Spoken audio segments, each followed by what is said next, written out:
ఒక్క క్షణం మనం ఎగ్జిట్ పోల్స్ సంబంధించినటువంటి చూస్తున్నాం. చాణక్య స్ట్రాటజీస్ అనేది ఇంతకుముందు బీఆర్ఎస్ పార్టీకి ప్లస్ అవుతుంది అని చెప్పి ప్రీ పోల్ సర్వే ఇచ్చింది. కానీ ఎగ్జిట్ పోల్లో మాత్రం 46% కాంగ్రెస్కి ఇస్తే బీఆర్ఎస్కు 41% ఇచ్చింది, బీజేపీకి 6%. అంటే 5% తేడాతో కాంగ్రెస్ పార్టీ గెలుస్తుంది అనేది చాణక్య స్ట్రాటజీ ఇచ్చింది.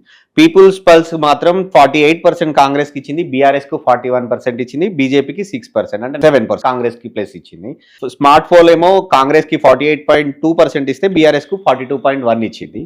అలాగే నాగన్న సర్వే ఇంతకుముందు చాలా అంటే కొంత క్రెడిబిలిటీ ఉండేది, ఆ మధ్య జనరల్ ఎలక్షన్లో కొంత తప్పినట్టు కనపడింది నాగన్న సర్వే ఈసారి ఎగ్జిట్ పోల్లో 47% కాంగ్రెస్కి ఇస్తే బీఆర్ఎస్ పార్టీ 41% బీఆర్ఎస్ పార్టీకి ఇచ్చింది, బీజేపీకి 8%. అంటే దాదాపు మిగతా 6-7 ఎక్కడైనా కూడా ఈవెన్ తెలుగు 360 ఉదయం నుంచి కూడా గ్రౌండ్ లో మా రిపోర్టర్లు కావచ్చు, మేము సేకరించిన సమాచారం, మేము ప్రజల నుంచి వచ్చినటువంటి అంటే ర్యాండమ్ సర్వే లాగా చేస్తే 3 to 5% కాంగ్రెస్ కి ఎడ్జ్ ఉంటుంది అనేది. దాదాపు అన్ని కూడా 5%, 6% ఎక్కువ 7 పోయిన అంత మించి 4 లక్షల కూడా చెప్పిన 5% లోపు ఈ తేడా ఉండే అవకాశం ఉంది. దట్టు ఏంటంటే ఈ లాస్ట్ మినిట్ మేనేజ్మెంట్లో కాంగ్రెస్ పార్టీ బాగా అడ్వాంటేజ్ తీసుకున్నట్టు కనిపిస్తోంది.